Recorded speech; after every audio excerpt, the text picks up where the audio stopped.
Chiro Hustle. Sit back and learn from the greatest influencers in the profession on the world's #1 chiropractic podcast. Before we dive into this powerful episode, please remember to subscribe to our channels and give us a 5-star rating on iTunes to continue hustling.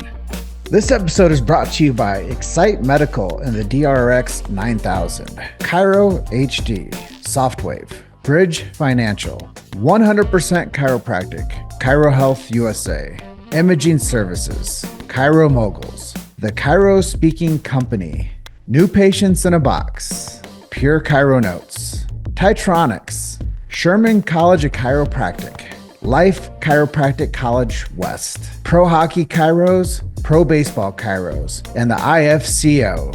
You can benefit from our full list of sponsors by visiting our sponsor page at chirohustle.com/sponsors. Links in the description. Now, let's hustle.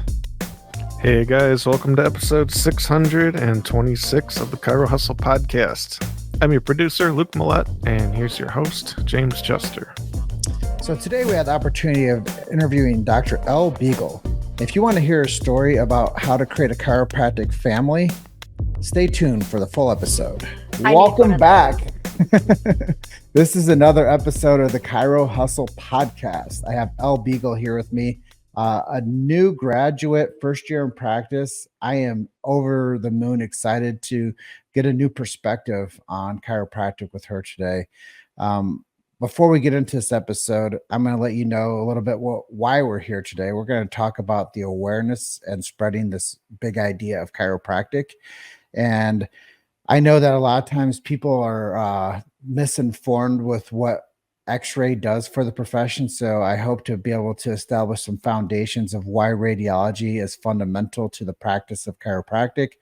And then we're going to talk about blowing yourself up on social media, because I believe that that's an avenue that people need to address and get to. And the reason we became the king of the jungle of chiropractic podcasts is because I said, I'm going to create more content on chiropractic than anyone ever else has done on planet Earth. And we've done that. So that's why we're cruising the way that we are. And I'll let everyone know our big why, and then we'll talk about your origin story.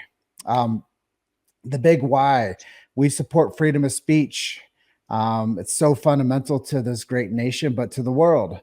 And I believe that I know what it feels like as a creator to be shadow banned, traffic throttled, and censored. And I don't want that for anyone else. So this platform promotes freedom of speech for the practitioners to talk unencumbered what matters to them. We believe in medical freedom and family health freedom. I didn't even talk about this stuff until I had to rewrite our charter, what mattered to me. And I was like, well, I believe that we have to talk about medical freedom because that's under siege, and family health freedom is something that is now being encroached upon. And I'm like, well, if somebody needs to know more about this, I say, go find your neighborhood chiropractor where you live. And I always recommend go to the person with the top 5-star reviews, find 3 of them, go see who resonates with you the best, and get all your questions answered. I think that that's a really cool way for a person that doesn't understand what chiropractors do to actually get under care and to start talking to a chiropractor and building a relationship with a chiropractor. Is try them out and get your questions answered. And then more philosophical. I know that there's a lot of people out there that don't really understand the fundamentals of the philosophy, but it is a science of philosophy and art. And most people don't know that. It's a healing art. And there is a philosophy called the sacred trust. And one of the things I really want to get down to the nitty gritty on is find out what that means. If you are a chiropractor, you don't know what the sacred trust is, go to our show notes and check out BJ Palmer Sacred Trust. You're going to learn more about chiropractic and the fundamentals of this profession. You're going to fall more in love with it, I guarantee you. And if you're a patient or a student, you don't know what that is, you're going to find a newfound respect for chiropractors and the profession of chiropractic. We also support and believe in subluxation-centered chiropractic. The reason I'm saying that is because they're taking that out of the schools, and shame on them. And they're also removing historical conversation topics and real truths in chiropractic, which is innate intelligence and universal intelligence. We believe that when man or woman, the physical, gets adjusted, it connects them to man or woman, the spiritual. Some people might think that's woo woo, but that's what this profession was founded upon. And shame on you if you take that out of the schools. So, Dr. L, you're episode 626. Let's hustle. Let's do it. All right. Your story. How did you get into this amazing profession? So I actually intended to be a ballet dancer. I attended the middle school and the high school of the arts here in Florida for ballet, numerous summer intensives, numerous scholarships won, and I was actually a passenger in one of my friend's cars when we got rear-ended. At the time we got rear-ended, I was bent over, kind of picking something up. My head ended up going into the dash. I ended up getting herniations in both my neck and my low back, which caused me to have to wear a brace, attend chiropractic care and physical therapy. And I just kind of fell in love with the whole process itself. I didn't know what chiropractic was, first of all, and I was very skeptical when I first went.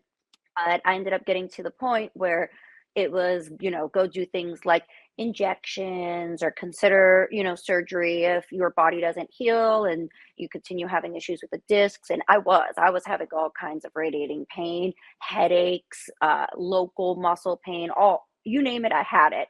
And it ultimately ended my dance career. I was in high school at the time. I was in a bunch of performance pieces, getting ready to audition for college, and I just remember sitting there in a neck brace writing notes, because where I went to school, dance was my major, and I could potentially be taken out of the school if I didn't meet certain criteria for not only my major but for my academic portion of the schooling as well.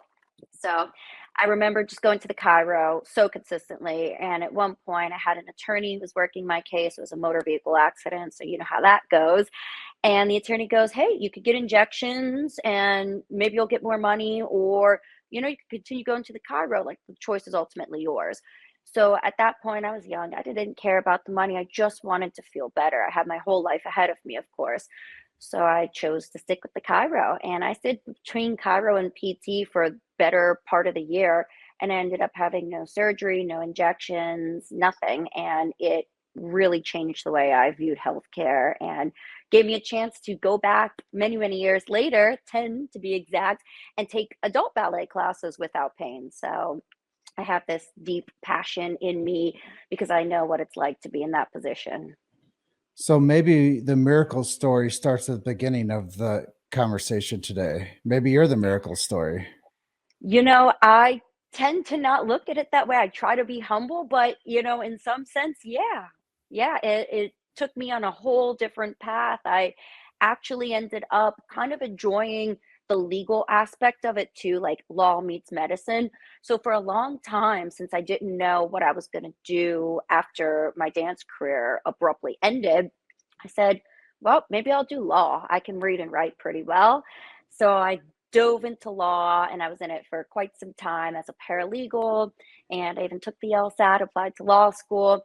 And one day I said, "Hey, mom," and my mom's a lawyer, by the way. I said, I don't want to be a lawyer." She goes, "Excuse me?" I said, "I think I want to be a chiropractor." And she, first thing she says is, "Do you even have science courses?" And I'm like, actually, yeah, because nothing is ever enough for me. I'm always reaching for the stars. And at one point, I decided to take a couple science classes. So I switched out of paralegal, did biomedical science for, I don't know, it was like 2 or 3 semesters. And then they told me I had to take calculus 1 and 2 and organic chemistry 1 and 2. And I was like, okay, I'm going back to law. I can't do this. So I switched over, but those credits were still pretty decent when I applied to chiropractic school. So they accepted me over at Keiser in West Palm, and that's where it started. I gave myself the little talk. I said, "All right, Elle, you've got 1 semester.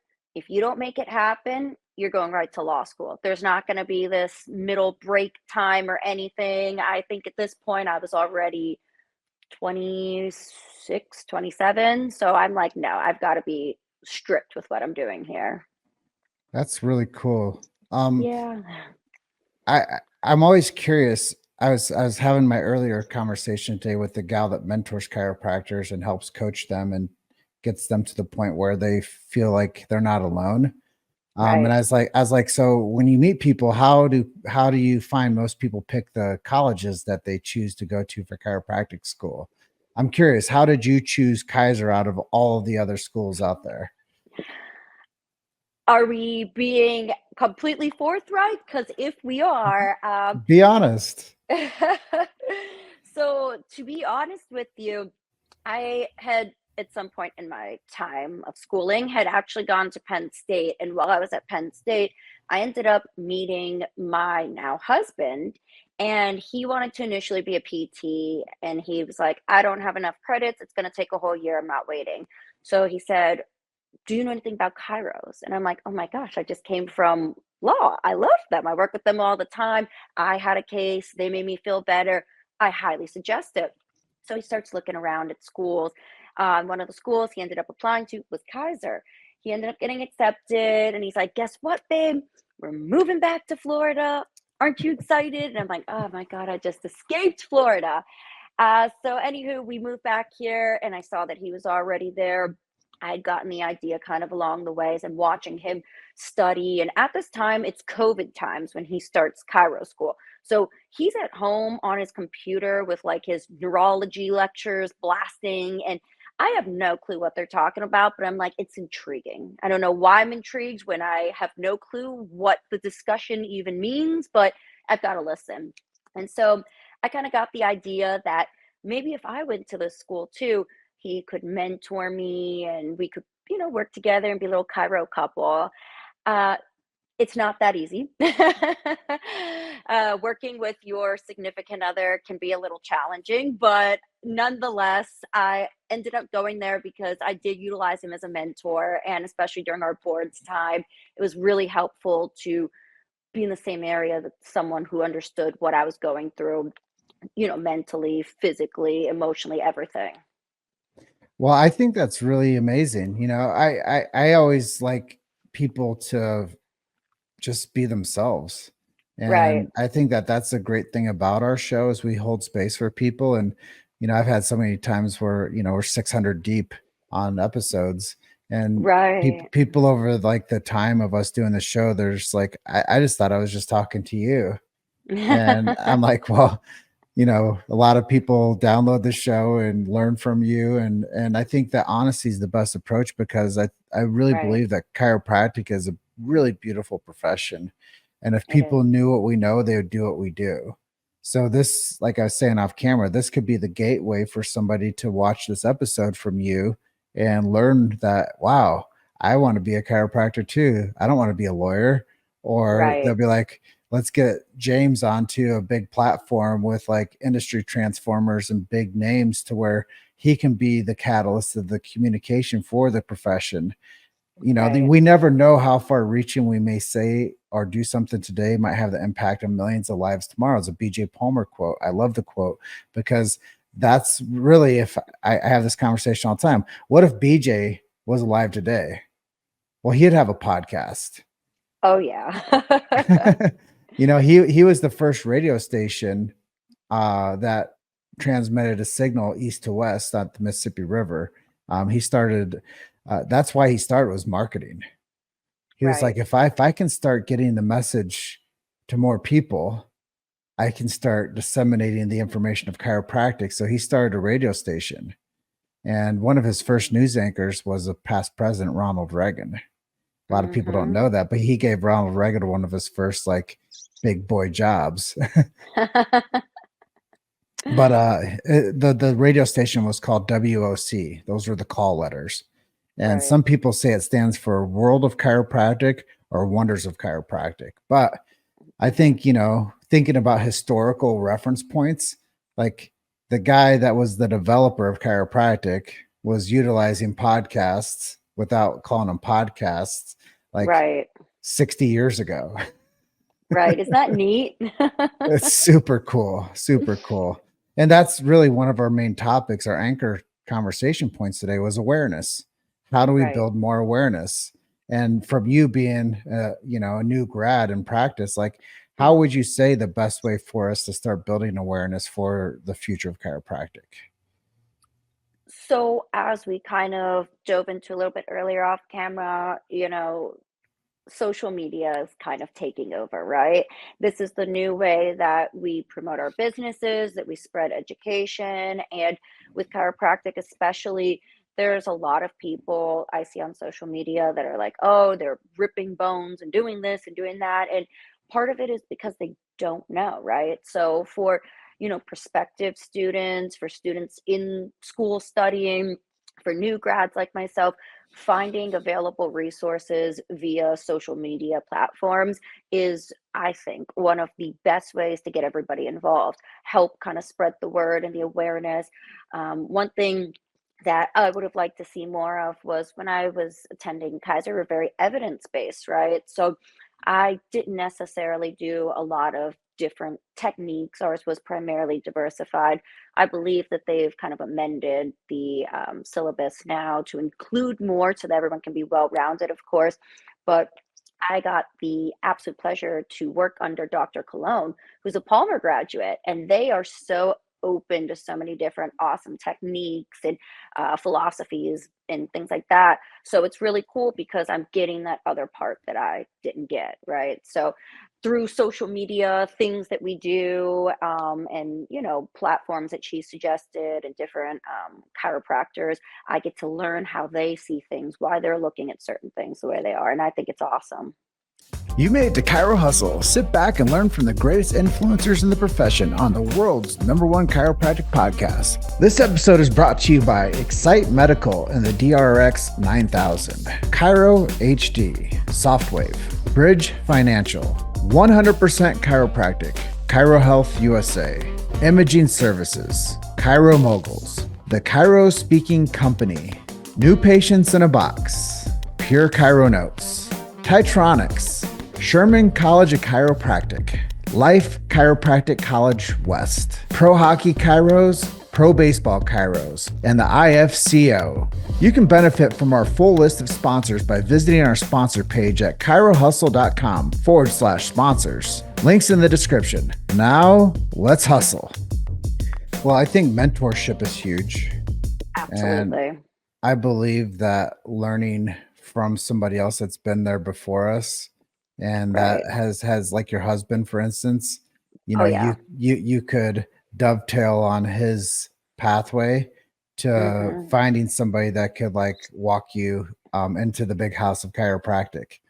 And Right. I think that that's really cool. Like one of my old buddies would always say, like, who was the first person to introduce you to chiropractic and who opened up the mansion door for you? And I think that there's a lot to be said about that. And it sounds like, your injury was something that was a catalyst for you to like be invited into this chiropractic world. But Right. then I believe your husband was the one to walk you into the big mansion of chiropractic. And now you've had a chance Yeah. to be around Dr. Cologne and see how she's been able to break into the scene and become a massive influence and be an amazing voice for women chiropractors.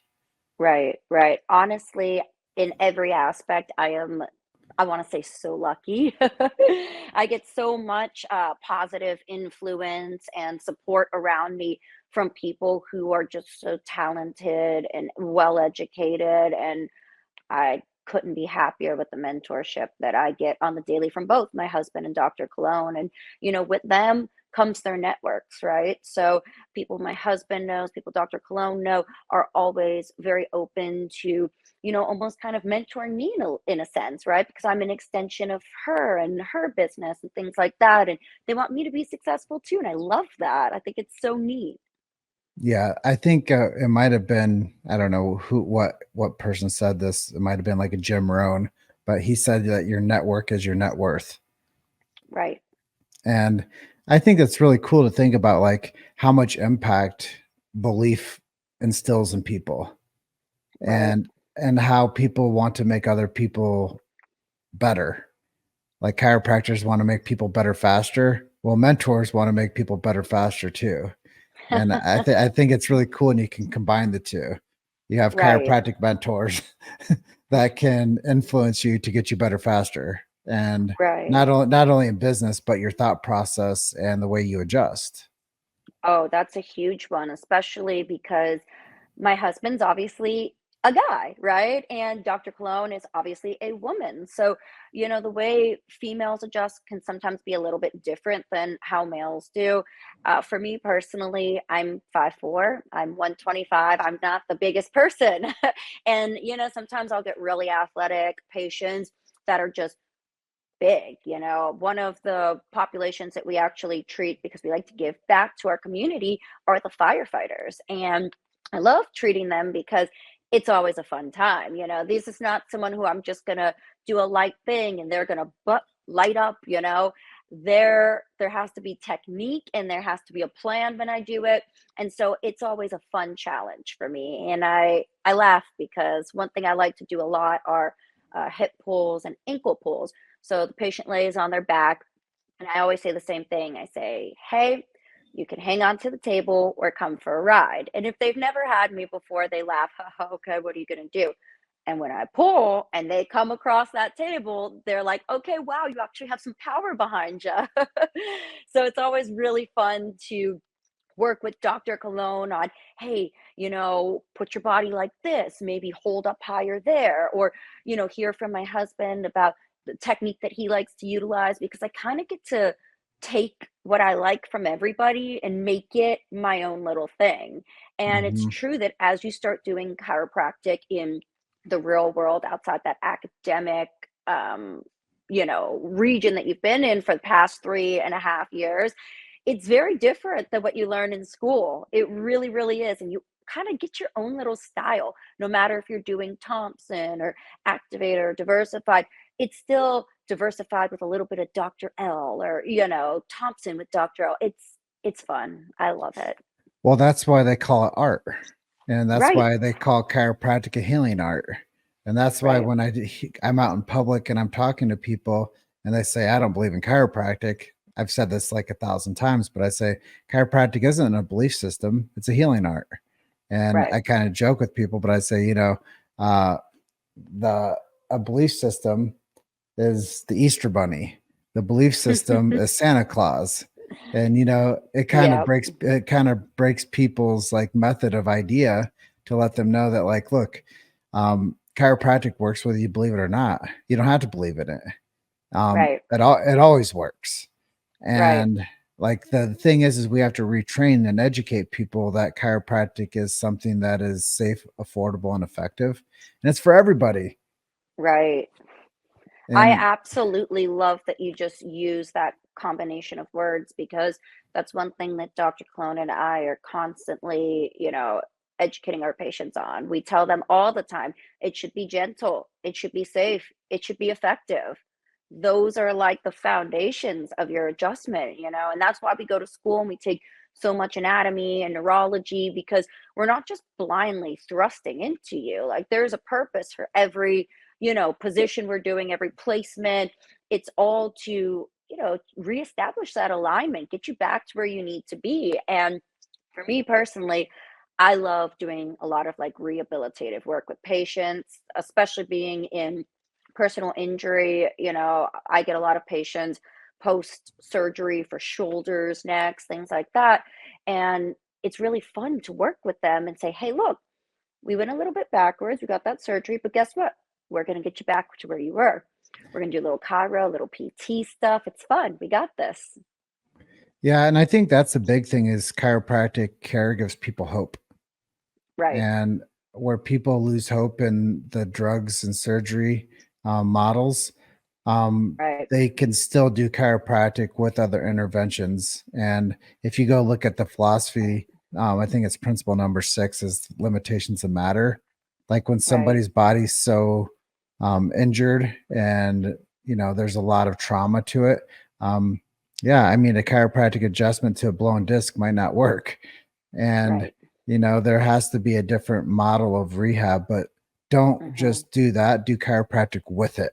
And I think that that's probably the most responsible thing that you could ever do when people are going through a type of an injury model is also do chiropractic. So if we try chiropractic 6 times, like Hmm. only chiropractic, and then you have to do another intervention, still do chiropractic with the other interventions, and you'll heal faster.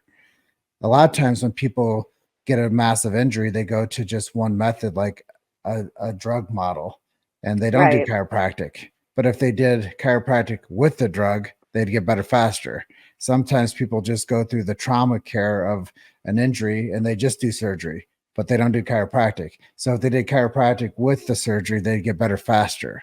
And I think that that's the Right. part where most people don't understand, that we have to connect the dots to do chiropractic through all interventions and adjust the spine while people heal through whatever type of care that they're receiving, because there's not a one size fits all, and people are going to come in with different cases, and that we have to be really smart and really effective and really honest how we get people to start to heal faster.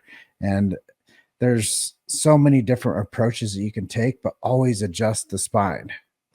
Right. And honestly, you nailed it with, really just kind of emphasizing that adjusting is important and also kind of touching on that educational portion of it too, right? I have patients with chronic injuries. One of my favorite stories is I currently have a patient who is a lymphoma patient. It's in remission right now. She's doing great. But it's come back before, and she's gone through the whole process. And in doing so, she's had some issues with her nervous system. She's had issues with her peroneal nerve specifically, which is that nerve that's, kind of on the lateral part of her leg around the calf area. And her peronei muscles actually had a lot of atrophy. So they've shrunken down. She developed foot drop, all kinds of issues, right? So I said, okay, look, I know you've been going through this for years. You've been going to doctors, and she's crying, telling me all this stuff. And I'm like, let's talk about how we can fix it. And I said, we're going to do some Chiro stuff. We'll get your body leveled out first and foremost. Then I can see where you're at from neutral. Once we find that neutral place, then I can start kind of pushing the boundaries with you and see where it takes you.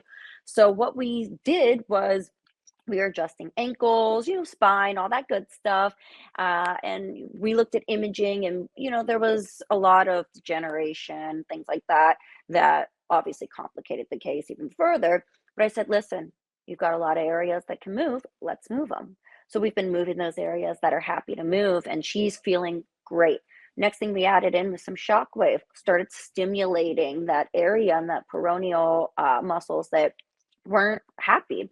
Next thing, we start doing some physical therapy. And this is why I always say it's so important that we don't look at a situation as, oh, okay, well, this is the protocol for this. No, everybody's so different, like you said. And it's so imperative to look at everything on a case by case basis, because who would have thought that, my cancer patient with lymphoma was going to have atrophy in her lateral leg and be doing heel walks and telling me that she's not hurting today. And every time we see her, it gets better and better. And there's been times that I've adjusted her and she's just cried. And it's wild. Like, I did that with these, nothing else, Yeah. Yeah. That's, Well, I want to touch on a couple things that you said there. And I think yeah, let's that's talk really about it. important, that the body needs nothing extra in it. It simply needs no interference. When we clear the interference, the body self heals and self regulates, and it adapts, which I think is really powerful for people to know that Right, don't understand the scope that we look through, and the optics that we look through is right, the body self heals, self regulates. If the body is without subluxation and corrected from subluxation, the body has a way to adapt. And I think that that's a really powerful thing for people to know, that there is adaptation and that the body does go in a positive fashion. It doesn't always, like, it's not like the miracle adjustment that you give the one adjustment and the body adapts immediately. It's right, time. Like, there's right, three things it takes time. Like, most patients want to know, how much time is it going to take? How much will it cost? Like, the two things that most people are really curious about when they right. start chiropractic cares: how much time, how much will it cost? Well, forget all of that. Just get adjusted and let us take care of you and follow our plan. If I always tell Right, people so many times, if what you did before worked and it was under your guidelines, you wouldn't be here today. But obviously it didn't correct. work. So let us make the recommendations. And for once in your life, listen to the guidelines of a doctor that's going to give you the proper instructions and plan to get you to a place where you have recovery. Is that okay? Right. Because I say you can't dictate your care. Listen to the doctor. And Right. I think that that's a huge, amount of responsibility for somebody to actually listen to a healthcare professional. And they're not just giving them pills, potions, and lotions. They're actually giving them advice on how to rehabilitate their body back to a place, as most people know, called homeostasis. And Right. that's the balance of health. But you have to be able to listen. And Right. where I want to take the next part of the conversation to is the radiology part, because I know that was an important part you wanted to touch on. And we don't want to guess with your health. And that's the big thing, is a lot of times people don't understand why it's so fundamental for chiropractors to use radiology and to shoot imaging, because Right. chiropractors, number one, are following the Hippocratic oath to do no harm, but they don't want to guess with your health. So we need to shoot x-rays and find out what's going on. And it kind of is a corny term, but the issues are in the tissues. So if we know what's going on with the disc height, well, if we know what's going on with the curvature, if we know what's going on with where the nerve dysfunction's happening, and we have proper imaging on it, we can set a better plan. And a picture's worth a million words. It really is. And one thing I love to explain to my patients, because the way we do things is they come in for an initial visit, right? On this initial visit, we do a thermal scan, and thermal scan detects temperature differences from one side of the spine to the next. And that's normally indicative of some sort of nerve impingement or subluxation. And I always say subluxation's fancy word for something's out of place. We got to get it back. Followed by a great history with them. And then once we do a history, next part of the protocol is to do imaging. We do cervical, thoracic, lumbar is our general shot. But if they have a complaint, obviously with elbows or knees, extremities, we'll do them too, because, well, why not? So I always tell the patients it's so important to do the imaging portion of it, because we're on digital imaging now, right? So the radiation that you're being exposed to, so minimal. And then you collimate and you make those pictures nice and crisp, and you expose them to the absolute lowest amount of radiation, right? So now the radiation's already low, and you're really honing in to really kind of decrease it so you can get these pictures. And then I let them know always that the purpose of taking the images is so that we can see what's going on from the inside out, right? Because then if I know that there's an abnormality in there, or, we've got a bigger issue than we thought, I'm not just blindly cranking on them. I'm adjusting them with purpose. One thing that we see a lot are uneven hips, right? Uneven hips, you're going to have leg length discrepancies. It's going to put pressure on the backs. It's a whole kinetic chain, right? You're going to get back issues, hip issues, knees, sometimes even ankle and foot, right? So, one thing I like to do in particular is correct that disproportion. So, I'm always looking at who's higher, who's lower, where am I contacting? And of course, for us, our practice is a little different, right? Because Dr. Cologne had her amazing show, Crack Addicts, and it's attracted some very, very interesting cases. And with that being said, we don't get to see a lot of normal images. So we've got to be really particular, especially with some of these patients that have hardware from surgeries. I had a patient the other day that had something called sacralization. In our low back, we have our lumbar spine, right? There's 5 different vertebrae or bones, and that's the standard. However, this patient's fifth vertebrae ended up actually fusing with the sacrum. So really they have a fifth fused vertebrae with the sacrum, and then 4 regular vertebrae. And somebody like that, you're going to be contacting different areas. You don't want to think that you're on L2 when you're on L3, or vice versa. So it's really important to know where something ends and begins. And it kind of can help you correlate back pain and things like that to treat the case a little bit more appropriately. We see something very often, actually, called an anteriolisthesis, sliding forward, right? So vertebrae is not in the correct spot. If those become unstable, that can be a huge issue for patients. A lot of pain could become a surgical case. So those type of patients, we utilize other techniques like flexion and distraction, or if it's not a super bad anterior listhesis or retrolisthesis, we might do some decompression therapy. And I think that it's so important to be able to see those things, because now we can get that patient the appropriate care that they need, instead of me just blindly thrusting into something that's already not doing Well, great. I call that the pop and pray method. And I don't know if Nick Mick will be very happy with me if I start getting some claims in. we don't want chiropractors to guess with your health. And I think No. it's really responsible for every chiropractor and every method and every technique from every discipline of every school to make sure that they're following good protocols and taking good imaging and making Right. sure that we have a standardization of making sure that we're not guessing. And, it doesn't matter if you're a flying sevens doctor or upper cervical specific, you should always make sure that you're doing no harm. And the only way to assure that is to make sure that you have a good idea through thermal imaging, through a proper orthopedic exam, and through proper imaging to make sure that you're creating a great report and explaining that in detail, because that's how you're going to grow a practice. The people that come in and have a good experience, they're going to refer people in. And I know you guys don't have that big problem because of the sensation of Dr. Colone's show, but a lot of chiropractors are out there that don't know how to build a practice, and Right. they have to do such a great report and have the other people in their family come and see that report with them, so they know why this person's committing to care. And I Right. really believe that if every chiropractor took that method and had the significant other come and watch the report when that's being done, or if it's a kid, having the parents both there seeing what's going on. So then a lot of times that's the big idea happens, because they're seeing what's happening with like that family member, and they're like, well, I want that too.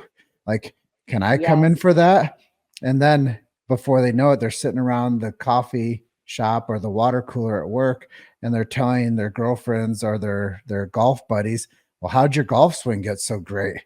Well, I was seeing Dr. Cologne and Dr. L, and they sorted me out, and I think that that's the Yeah. big thing is like, if we just allow people in, everybody's looking for community. They all want to Right. be invited in. If you just start inviting people in, they'll start referring people in. And Oh, I think that absolutely. we have to build our community of chiropractic centers and invite everybody in. I couldn't agree more. And it's so funny that you mentioned the families and significant others, because I actually, and so does Dr. Cologne, we treat a handful of families. Everybody comes, mom, dad, the kids. It's great. I love it so much. They're super involved. We've done collabs with the families before. We're like, hey, you want to be on our Instagram? We've got one family, they're a family of 7. And so every time I am by myself and I've got them, I always make the joke. I'm like, let's see how many calories we get today. I know this thing's gonna go off. And it's cool because that family in particular, the kids are, a little bit older. They're like preteen, teenagers. But we have a couple other families where they've got little ones. They're like maybe 5, 7-ish. And I love working with the pediatric patients, particularly because they learn that this is something that they can rely on for the rest of their life. One example that, Dr. Cologne and I have always agreed on is, cervical adjustments for headaches. I'm personally one of those people who I start getting a headache, I'll have Dr. Cologne or my husband adjust me.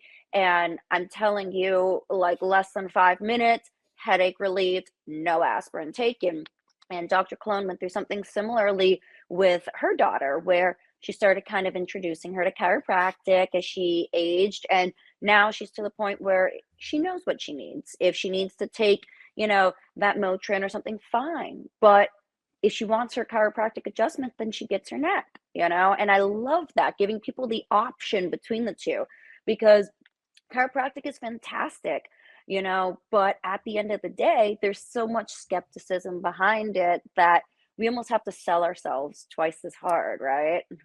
And the only thing I want to urge people that watch this is to never rely on is chiropractic as an expensive Advil. I want people to use Right. chiropractic for the adjustment that knows that there's nothing else that can substitute for it. Right. And if people are going to do any type of other interventions in their bodies, know that there's a downstream effect that's going to happen because of that. So there's no substitute for an upper cervical adjustment. There's no No. substitute for a thoracic outlet type of adjustment. There's no substitute to get somebody's numbness and tingling out of their hands. Like, I don't care how many drugs you take, you're not going to Right. remove numbness and tingling out of your hands. Right. Right. Like, A it lot of doesn't people. matter. Right, right. And it's so funny that you bring that to light because I do have a good handful of patients that experience that radiculopathy in the fingers and the hands. And all it takes is a cervical adjustment. And I like to work the whole complex, as I call it. So I start at the neck, I go to the elbows, I make my way to the wrists, and then I finish at the fingers. And patients will go like this. And I'm like, "Are you okay?" And they're like, "Yeah, I feel good." And I'm like, "That's beautiful. I love that for you." All it took was for me doing a crack here, crack there, and I love it because it's like you said, it's non-invasive, right? This is something that our bodies can naturally tolerate, and it can be done by hand, aka chiropractic. And it's just really amazing to be able to bring people relief like that. Well, life is motion. And when there's no motion, there's no life. And Right, that's when people start to get dysfunction and their body starts to decay. And I think that right, that's the part, if people knew that like your spine was the same as your teeth, and if you didn't brush and floss your teeth rot, and if you don't get adjusted, your spine rots. And if people knew that like the spine, the soft tissue around the spine, when people feel pain, that's a lesion on your spine, like an abscess on your tooth and your gum. And if people right, knew how detrimental having pain in your spine was to like the quality of their long-term health, they'd be like, nah, not today. I do not want right, that. right. I want no inflammation in my spine. I want no inflammation in the tissues that are supporting my spinal column. Like, that would be like the number one red flag to anybody. Like, nope. Right. I know what an abscess tooth looks like, and that's ugly and that's painful. Mhm. And if people just knew that there's a correlation, the same tissue that can like is around our teeth and our gums is the same tissues that's around our spine and our Right. nervous system. And if people knew that there was that same type of issue, they would definitely not want that happening. And they wouldn't, I guarantee you, they wouldn't take an Advil for Right, right, exactly. it. Well, and you know what? We always like to say that, chiropractic is kinda similar to your car, right? So, do you get an oil change once and then drive your car for the rest of its time? No, you go back and you get maintenance on that car, right? Your body's the same way. Okay, you got adjusted, you feel great, but guess what? You need to continue at that. You gotta keep that nervous system firing, keep that body anatomically where it needs to be, and then you can add all the other fun things. You can focus on nutrition, you can focus on weightlifting, hit workouts, whatever your thing is, and you could do it better because you've got that chiropractic adjustment kind of backing you in everything you do. Well, let's go to lightning round. I know that there's a couple things I really want to touch on with you Yeah. before we wrap up today's segment. Um, what is your favorite way to stay connected to your local community? I absolutely love getting involved in social media so that I can answer questions and kind of help patients with things that they might, just be wondering. Yeah, I told you I had dinner with a group of Mexican chiropractors last week, and I'm Mhm. like, ask me anything, and it was Right. really, it's really cool. Sometimes it's not for them; it's for you. Right, right. And chiropractic is an amazing profession. I know that you're a first year chiropractor. Where do you see the next 19 years of chiropractic, and how will you be involved in it? Absolutely. So I see chiropractic becoming a super integrative thing where you're seeing a lot of multidisciplinary practices that are having your MDs, your nutritionists, your chiros, and I see regenerative medicine becoming a huge portion of it too, where people are coming in for chiropractic adjustments and where they need a little bit of extra love. They're doing things like PRP and maybe hormone replacement therapy, things like that. For me personally, I see myself just going to the tippy top with Dr. Cologne. Both of us have no limits. So we're going to ride this thing out as far and as high as we can go. That's amazing. I know you've mentioned Dr. Cologne and your husband a handful of times. Who are some of your other heroes and mentors? Oh gosh, definitely my mom, hands down. She does not quit. She's a loud Italian lady and she's brilliant. She can read anything and decipher it and just be amazing at it.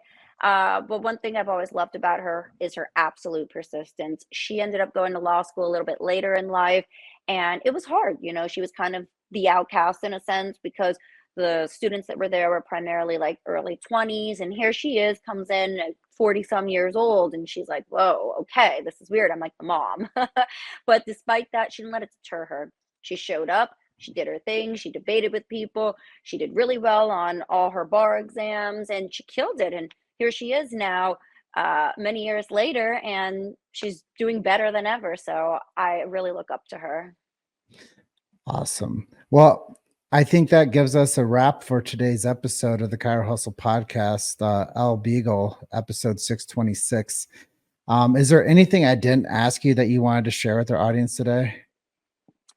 No, the only thing I would say is, hey, if your dreams don't scare you, then they're not big enough. Make them bigger. Thank you for having me. I really appreciate it. Yeah, it was a really nice conversation today about all things chiropractic. Right. And I really do think that there's a lot that people can learn from each other. And I learned a great deal today from not even a first year practitioner. And I think that there's going to be many opportunities for us to connect in the future and help more people together. So I thank you for that too. Likewise, I'm excited. Let's do it. Or as you All like right. to say, let's hustle. Let's hustle. And I always close out my segments by telling people that you're only one story away. Keep hustling. I'll see you guys on the next episode. Bye for now. Thank you. All right. Thanks for listening to Chiro Hustle. Don't forget to subscribe and check back next week to continue hustling.